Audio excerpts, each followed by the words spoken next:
যেদিন আমি কারো কাছ থেকে ধোঁকা পেয়েছিলাম সেদিন থেকে আমার কোনো মানুষের প্রতি আর ভরসা নেই।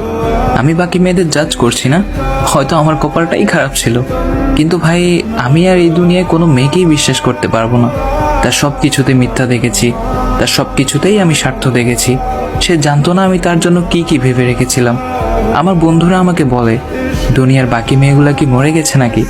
আরে তুই দেখ না, একটার থেকে আরেকটা সুন্দর পড়ে আছে।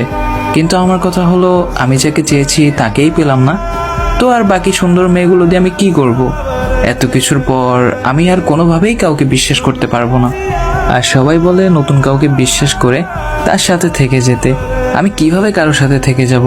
আমি এটা কখনোই বিশ্বাস করতে পারবো না যে আজকে যে মানুষটা আমার সাথে আছে কালকে সে আসলেই আমার হবে। এই দুনিয়ায় সব কিছুই ভালো, কিন্তু সেটা দূর থেকে।